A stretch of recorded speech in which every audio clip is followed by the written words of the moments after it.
Bienvenidos todos, es una bendición estar juntos hoy, una vez más, comunicándonos a través de la internet. Y quisiéramos comenzar con el estudio de este momento, y quisiera que llamara a sus familias, séntelos a la mesa.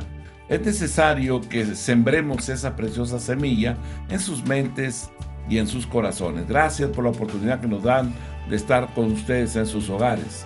Le pedimos a Dios y sigamos orando porque esta pandemia pronto pase, y esperamos que así sea. Ya se están vacunando a muchas de las personas, así es que gracias al Señor por esas bondades que ha tenido para con cada uno de nosotros de guardarnos y librarnos de esta enfermedad que ha azotado al mundo entero. Gracias por estar aquí. Vamos a orar y a poner todo en las manos de aquel que nos llamó de las tinieblas a su luz admirable. Cierre sus ojos y oremos. Señor, muchísimas gracias. Queremos decirte, Señor, que estamos contentos de tener un Dios tan maravilloso como tú. Muchas gracias por tu misericordia, gracias por tu bondad, gracias, Señor, por esa compasión que has tenido para con nosotros, guiándonos, enseñándonos y sobre todo, Señor, revelándonos más y más de tu voluntad. Muchas gracias. Recibe la gratitud de nuestro corazón, Rey. La honra y la gloria son tuyas. Nuestro corazón está abierto y dispuesto para ti, Rey. Se cumpla tu propósito y se haga tu perfecta voluntad. En el nombre de Cristo, nuestro Señor y nuestro Salvador. Amén. Amén. Muy bien. Hablaremos de un tema que es importante y es la edificación de los servidores o de los siervos de Dios. Y comenzaremos por el pasaje de Mateo, capítulo número 20, versículo número 25 al 28. Dice: entonces Jesús, llamándolos, dijo: ¿sabéis que los gobernantes de las naciones se enseñorean de ellas? Los que son grandes ejercen sobre ellas potestad. Mas entre vosotros no será así, sino que el que quiera hacerse grande de entre vosotros será vuestro servidor. Y el que quiera ser el primero entre vosotros será vuestro siervo. Como el Hijo del Hombre no vino para ser servido, sino para servir y para dar su vida en rescate por muchos. Bendito sea Dios del cielo y de la tierra. Jesús ya los llama y les hace notar algo importante. Saben que los gobernantes de las naciones se enseñorean de ellas y los que son grandes ejercen sobre ellas potestad, ¿verdad? Dios nos hace ver algo, ¿verdad? Y nos muestra todo lo que hay en el corazón humano. Dice: más entre vosotros. Cuando habla entre vosotros significa aquellos que lo siguen. No va a ser como lo hacen los gobernantes o como los hacen aquellos hombres que son considerados grandes entre la sociedad. Dice: entre vosotros no será así, sino que el que quiera hacerse grande, ¿verdad?, entre vosotros será vuestro servidor. El mayor es el que sirve. El que quiera ser el primero entre vosotros será vuestro siervo. Como el Hijo del Hombre no vino para ser servido, sino para servir y para dar su vida en rescate por muchos. Las palabras servidor y servir vienen de la misma raíz griega, que es diáconos, y que expresa un concepto de servir más altruista que el de un siervo contratado. Lo que hace la diferencia no es la cantidad de horas, tampoco es la calidad de trabajo. Lo que hace la diferencia es la actitud y la motivación de la persona para servir. Su motivación no es ganar un salario, ¿verdad? Estamos hablando del siervo, del servidor. Su motivación no es ganar un salario. Su actitud es muy positiva y además altruista, ¿verdad? Sus condiciones de trabajo, requerimientos de esfuerzos extras y otras cosas que podrían ser consideradas como abusos o falta de consideración del jefe, no lo pueden afectar, pues la actitud del siervo no puede ser doblegada. Él simplemente quiere dar, quiere servir, busca la oportunidad en la cual poder aplicar su conocimiento o su esfuerzo en beneficio de aquellos que lo rodean. Disfruta el hacer el bien. disfruta el ayudar a otros a caminar o a encontrar su camino. Eso es lo que el siervo siente en su corazón. ¿Cómo se puede llegar a tener esa motivación y esa actitud de siervo? Aprendamos de Jesús que como siervo fue manso y humilde de corazón. Se tiende a decir de que Él era Dios y de esta forma anulamos sus palabras de sígueme. ¿Verdad? Significa el seguirlo, seguir sus pisadas, seguir su forma de vida, seguir, ¿verdad?, esas estructuras de conducta que Él tenía en sí mismo. Juan 13:15. Porque ejemplo os he dado para que como yo os he hecho, vosotros también hagáis. Veamos la vida de Josué, quien por ser un personaje del Antiguo Testamento, estaba aún en desventaja con cualquier creyente de hoy en día. ¿Por qué estaba en desventaja? Bueno, porque Mateo 11:11 dice, de cierto digo, entre los que nacen de mujer no se ha levantado otro mayor que Juan el Bautista. Pero el más pequeño en el reino de los cielos, mayor es que él, ¿verdad? Así que no ha habido un servidor más grande, no ha habido un hombre más grande que Juan el Bautista entre los que nacen de mujer. Pero todos ellos, ¿verdad? No hay ninguno que pueda rebasar aún al más pequeño de los nacidos en el reino de Dios. El nombre de Josué y la comisión que se le otorga se menciona en Éxodo capítulo 17, versículo 8 al 16. Entonces vino Amalec y peleó contra Israel en Refidim. Y dijo Moisés a Josué, escógenos varones y sal a pelear contra Amalec. Mañana yo estaré sobre la cumbre del collado y la vara de Dios en mi mano. E hizo Josué como le dijo Moisés, peleando contra Amalec, y Moisés y Aarón y Hur subieron a la cumbre del collado, y sucedía que cuando alzaba Moisés su mano, Israel prevalecía. Mas cuando él bajaba su mano, prevalecía Amalec. Y las manos de Moisés se cansaban, por lo que tomaron una piedra y la pusieron delante de él, y se sentó sobre ella, y Aarón y Hur sostenían sus manos, el uno de un lado y el otro del otro. Así hubo en sus manos firmeza hasta que se puso el sol. Y Josué deshizo a Amalec, a su pueblo, a filo de espada. Y Jehová dijo a Moisés, escribe esto ahora para memoria en un libro. Y di a Josué que raeré del todo la memoria de Amalec de debajo del cielo. Y Moisés edificó un altar y llamó su nombre Jehová Nisi.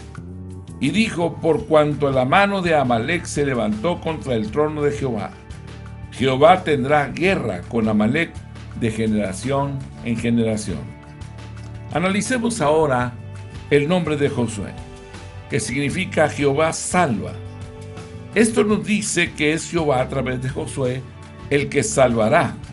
Esto personifica la declaración de Pablo en Gálatas capítulo 2, el versículo número 20. Con Cristo estoy juntamente crucificado. Aleluya. Y ya no vivo yo, mas vive Cristo en mí. Y lo que ahora vivo en la carne, lo vivo en la fe del Hijo de Dios, el cual me amó y se entregó a sí mismo por mí. Ahora, el nombre de Josué no es el nombre original o el nombre de nacimiento, podríamos decirlo, ¿verdad? Sino que es el nombre que adquiere debido a que ha habido un cambio de conducta, un carácter, ¿verdad?, nuevo en él. Significa que ha pasado por un proceso en su vida y experiencia personal que lo ha llevado a la posición de ser un siervo, un Josué, un servidor. Alguien que salva a otro, alguien que se invierte en otro, alguien que hace algo por otro. Su padre se llamó Nun, significa perpetuidad.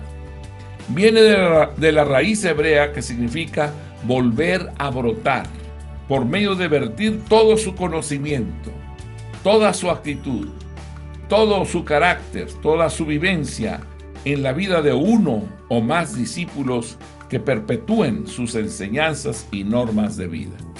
Bendito sea el Dios del cielo y de la tierra.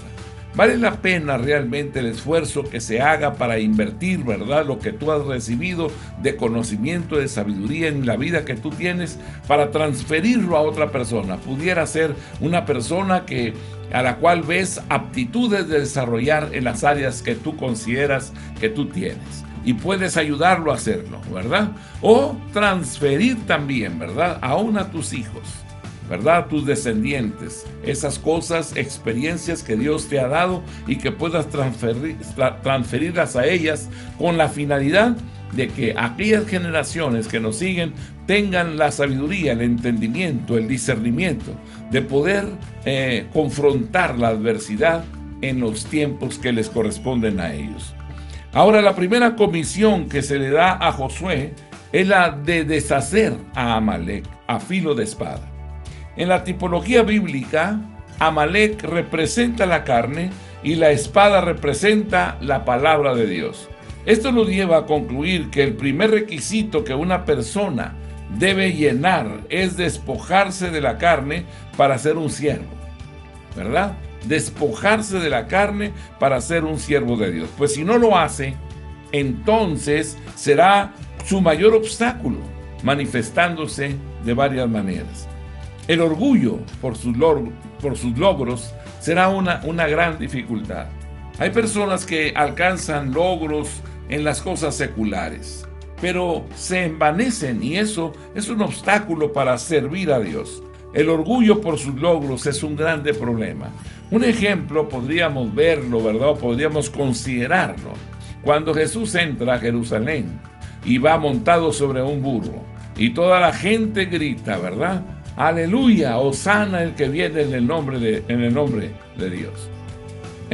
Cuando están todos gritando, pudiéramos pensar que si el burro pensara que los vivas y los aleluyas son para él, pues definitivamente, ¿verdad?, estaría lleno de ese orgullo, de esa arrogancia, ¿verdad?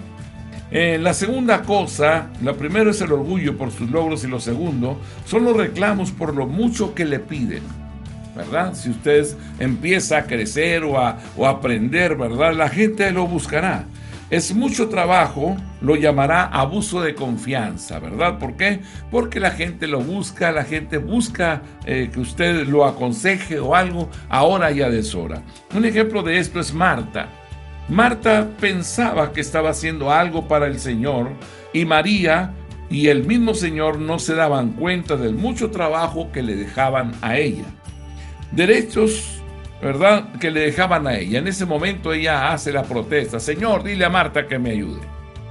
Dijo, ¿verdad?, a María que me ayude. Y dijo: Marta, Marta, afanada y turbada estás con todas estas cosas, ¿no? María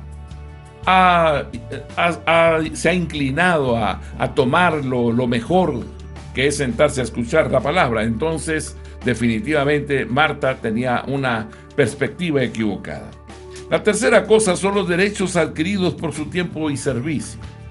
El orgullo, los reclamos y los derechos que consideramos que vamos adquiriendo por el tiempo en el cual estamos sirviendo al Señor.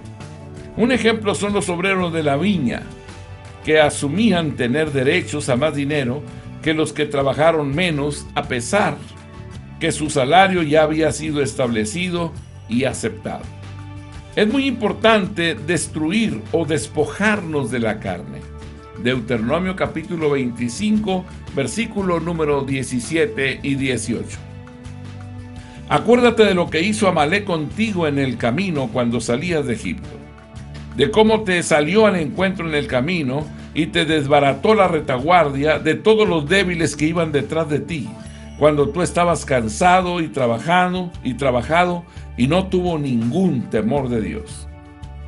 Esto nos da más luz en cuanto a la forma y el tiempo más propicio para que se manifieste el ataque de la carne. Deuteronomio 25, versículo número 17. Acuérdate de lo que hizo Amalek contigo en el camino cuando salías de Egipto. Y hay dos aspectos en esto, ¿verdad? Cuando nosotros revisamos o analizamos, ¿verdad?, los momentos en los cuales nos hemos sentido agredidos o, ¿verdad?, con bastantes pruebas en momentos determinados en las áreas de la carne. Lo primero es que el ataque de la carne es traicionero y pone emboscadas. Reacciona cuando caminamos para alejarnos del mundo. Quiero alejarme del mundo, no quiero vivir para el mundo, quiero caminar con Dios. Y claro, hay un ataque sorpresivo de la carne, porque es traicionera y pone emboscadas.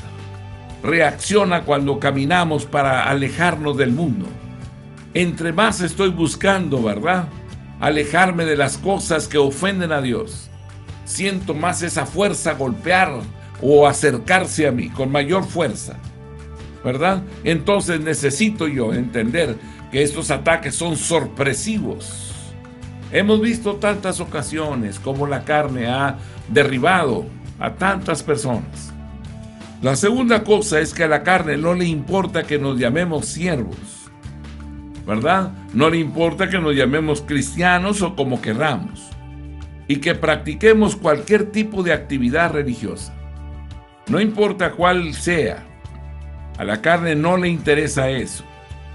No le importa si nosotros nos dedicamos a una actividad social o a una actividad de benevolencia, sin salirnos del patrón o forma de pensar del mundo, al igual que el faraón estaba dispuesto a dejar salir a los hombres sin sus esposas, sin sus hijos, ¿verdad? Éxodo capítulo 10, versículo 9, versículo al 11, 9 al 11. Moisés respondió: hemos de ir con nuestros niños y con nuestros viejos, con nuestros hijos y con nuestras hijas, con nuestras ovejas y con nuestras vacas, hemos de ir, porque es nuestra fiesta solemne para Jehová. Y él dijo: así sea con vosotros. ¿Cómo os voy a dejar ir a vosotros y a vuestros niños? Mirad cómo el mal está delante de vuestro rostro. No será así. Id ahora vosotros los varones y servid a Jehová, pues esto es lo que vosotros pedisteis. Y lo echaron de la presencia de Faraón. La carne quiere mantener la falta de unidad y la falta de unión en la visión y en el compromiso de la vida familiar. Golpea esos baluartes. La razón es que cuando rompe esa unidad, entonces dice la Escritura, todo hombre dividido no prevalece. Así que necesitamos ubicarnos y mantener la unidad en todo.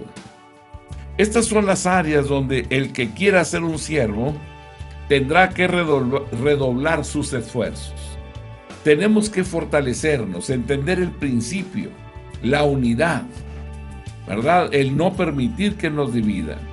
Todo pueblo dividido, toda casa dividida, toda oficina, todo trabajo, toda empresa dividida contra sí misma no prevalece. La carne quiere mantener la falta de unidad, decíamos. Y estas áreas son las que un siervo tiene que fortalecer. La renovación del entendimiento. Tenemos que renovar nuestro entendimiento. Significa memorizando, estableciendo, guardando, atesorando la palabra de Dios en nuestra mente y en nuestro corazón. Porque la forma de caminar, ¿verdad?, no es como yo creo, como yo pienso, sino es como Dios dice.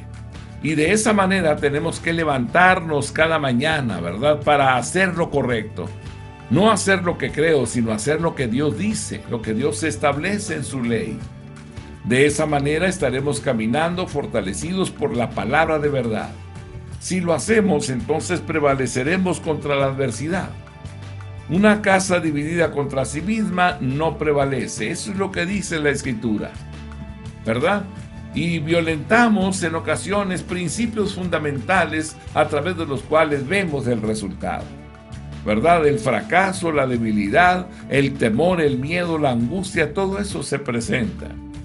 La renovación del entendimiento es sumamente importante. Renovar nuestro entendimiento.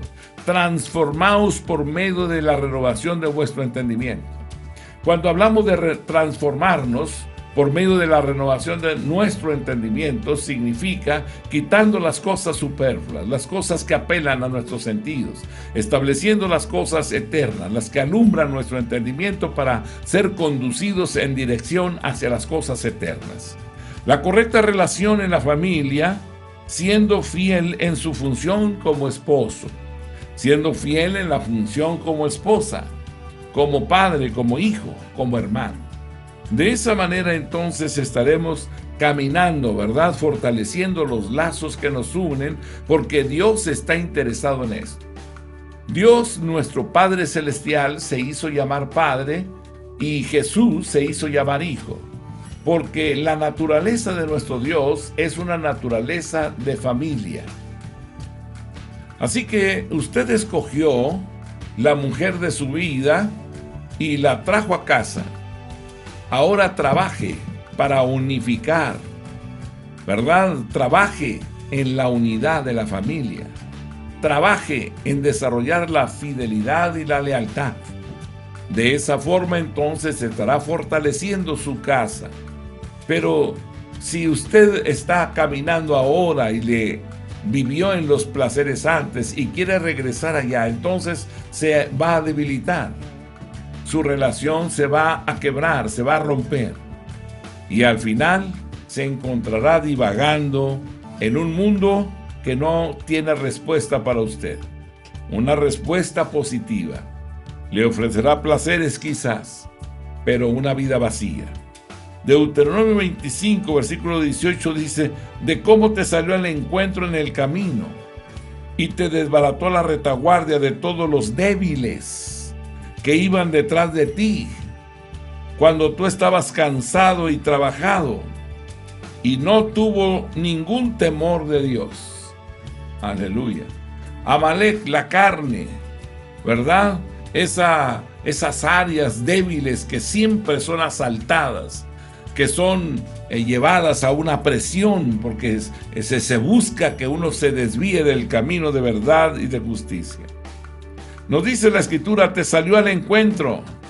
Viene de la raíz hebrea cara, significa caer encima, caer encima.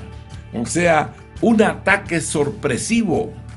Y nos aclara por qué. Estos eran débiles que se habían quedado atrás. No está hablando de debilidad física. La palabra que se traduce débiles es shadhal. Significa primordialmente inestabilidad. Se quedaron atrás para no estar seguras si querían seguir o no. Te salió al encuentro. Viene de la raíz hebrea cara, significa caer encima. Mi amado hermano, hemos caminado en el Señor. ¿Usted está entendiendo las cosas de Dios y sus hijos las entienden?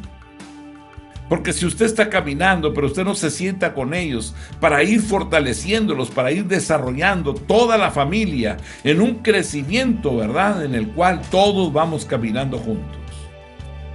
Podríamos decir que si yo tengo un área débil, ¿verdad?, y no me siento con la autoridad quizás de ministrar a mi hijo, en ese momento, ¿verdad?, yo estoy considerando que no tengo la autoridad moral para enseñarle algo. Entonces lo dejo eso y lo descargo para que otra persona que yo conozco le enseñe lo que yo considero que no puedo enseñar. ¿Será eso funcional? Probablemente llegue a funcionar, pero el padre es el maestro por excelencia. No es el vecino, no es un conocido, un amigo o un familiar. Es la persona que tiene la responsabilidad sobre el hijo. Por eso el niño desde pequeño ya tiene todas esas cosas escritas. Él sabe que en la casa papá es el que manda. Así es que sale al encuentro, ¿verdad? Significa cae encima. No sale al encuentro. De repente la carne llega y cae de una forma sorpresiva.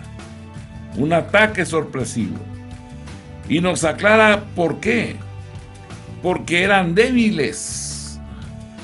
Podríamos ver a nuestros hijos cayendo en las garras de la tentación y uno se pregunta qué pasó. Eran débiles,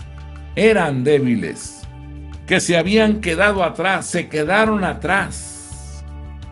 No está hablando de debilidad física. La palabra que se traduce débil es shashal.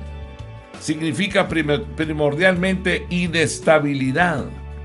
Significa que eran débiles por la inestabilidad, de repente a favor, de repente en contra, de repente a media agua, de repente, ¿verdad? No comprometidos con las cosas. Se quedaron atrás por nuestras seguras o seguros si querían seguir o no.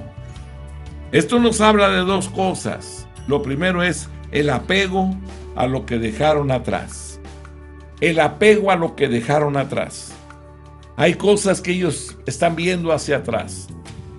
Hay cosas que ellos están anhelando, deseando regresar para recoger cosas, ¿verdad? Apego a lo que dejaron atrás. Lo segundo, inseguridad y desconfianza del liderazgo actual. Empiezan con su capacidad de juicio a analizar que las órdenes o lo que se les dice realmente no es justo. Lo consideran injusto.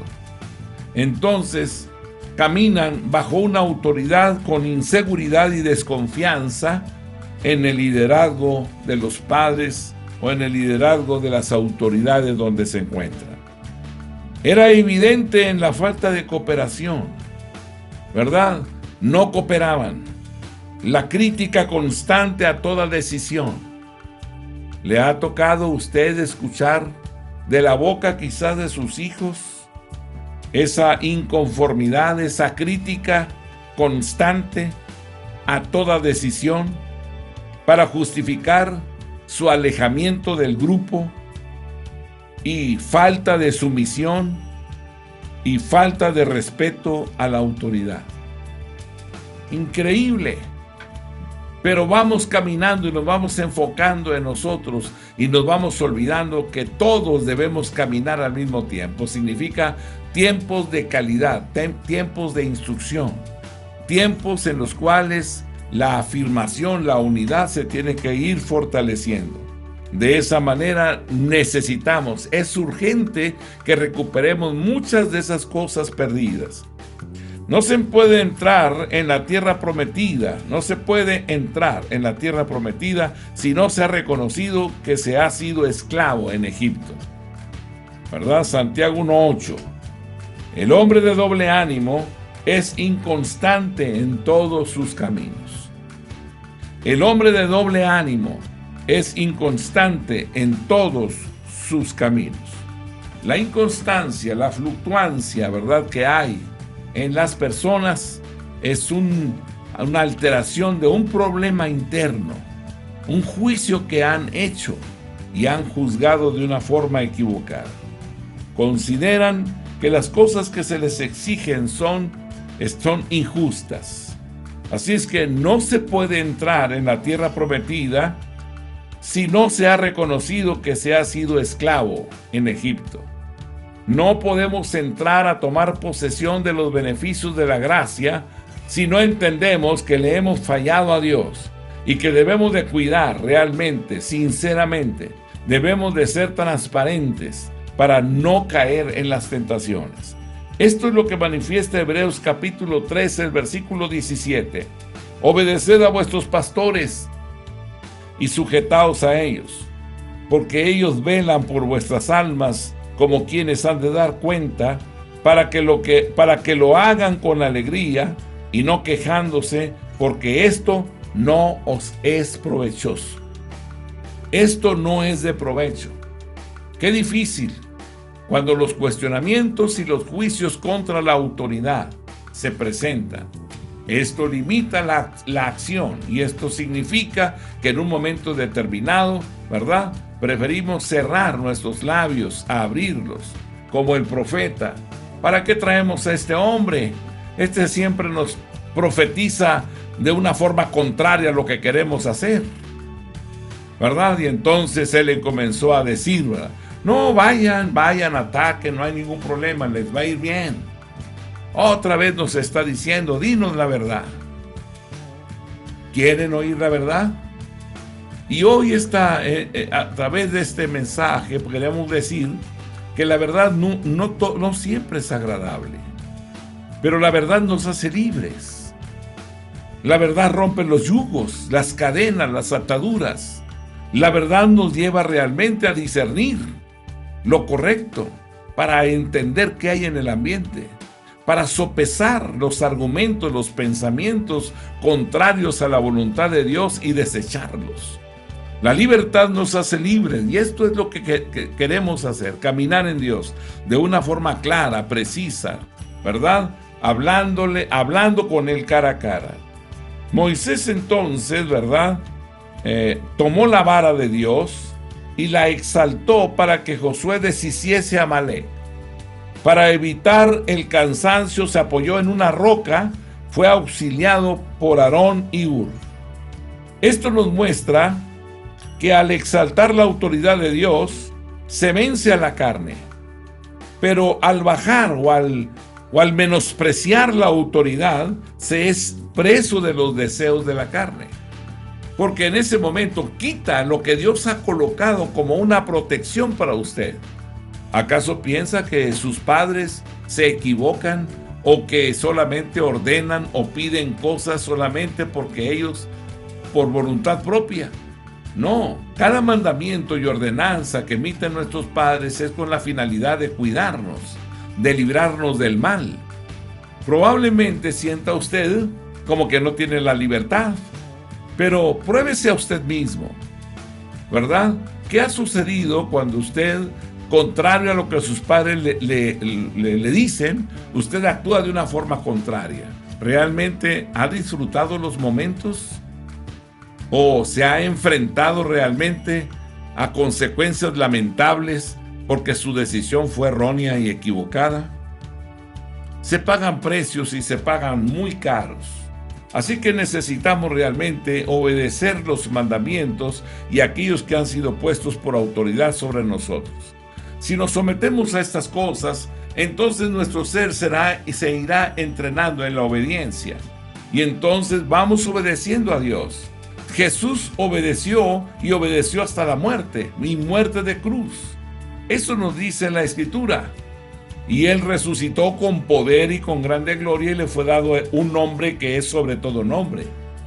¿Qué significa? Podríamos decir que usted se somete a sus padres, habrá cosas que entiende porque le dicen que no, ¿verdad? Y a lo mejor no las entiende, pero no importa.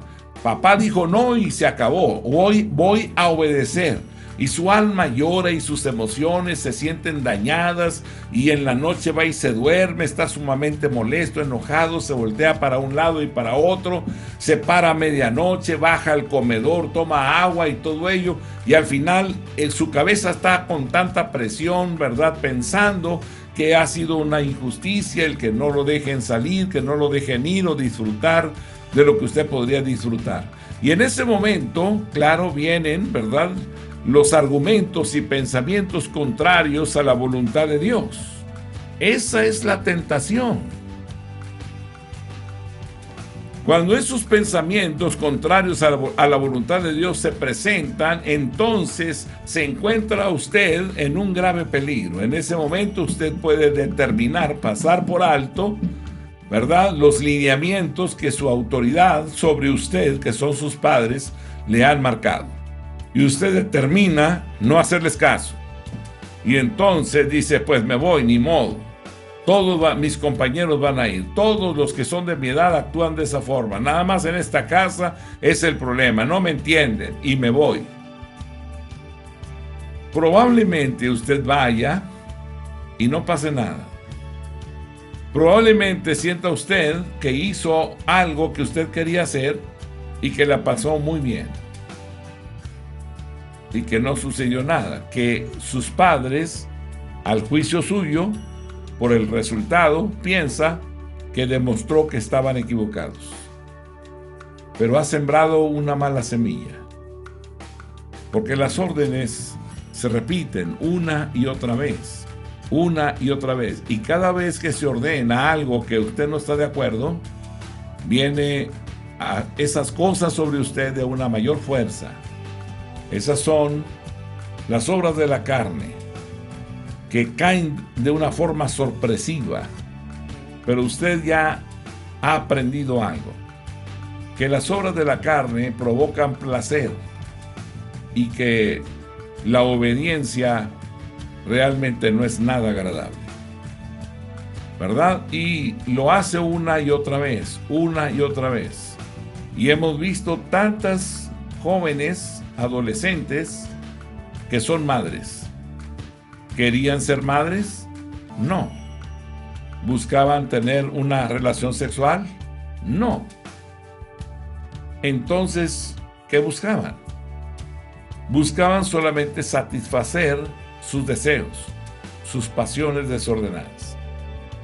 Y lo hicieron una, dos o tres veces. Pero están en grave riesgo, porque en un momento determinado, ser padre es por propia naturaleza. La relación sexual tiene como finalidad procrear, ¿verdad? Y de repente, las jóvenes se ven ya con un embarazo y empiezan a llorar y empiezan a sufrir porque no era lo que buscaban. Pero su desobediencia las llevó a recibir algo que no querían tener. Pero al final, ahí están. Y ahora comienzan todos los cuestionamientos. ¿Lo va a tener o lo va a abortar? ¿Va a declararlo a sus padres o lo va a ocultar? En cada una de estas acciones, ¿verdad? Hay unas que son honestas y otras no. Unas correctas y otras no. Si usted elige la correcta, entonces se dispondrá a reconocer esto ante sus padres, ante la sociedad, ante amigos, compañeros de escuela, y esto le dará a su hijo una oportunidad de vivir. Pero si usted busca cuidarse a usted mismo y que nadie se dé cuenta de lo que usted ha hecho, entonces lo ocultará. Y su hijo padecerá. Y pasará a ser una madre que asesina a sus hijos. Y esto no es nada bueno. Esto lo seguirá toda su vida. Podrá recibir terapias psicológicas que le dicen que no es usted culpable, ¿verdad? Que realmente usted es usted y que usted es quien determina sobre su cuerpo. ¿Usted cree eso? Le digo hoy, no cometa errores. La obediencia a los padres es un mandamiento. Obedézcalos, permanezca en casa, consulte con ellos, ponga atención. ¿Tiene preguntas? Hágalas. ¿Hay una respuesta clara? Gloria a Dios. Y si no, no importa. Estoy dispuesto a obedecer y a caminar en obediencia. Un día determinaré casarme. Entonces pasaré a ser la autoridad de la casa que yo formo.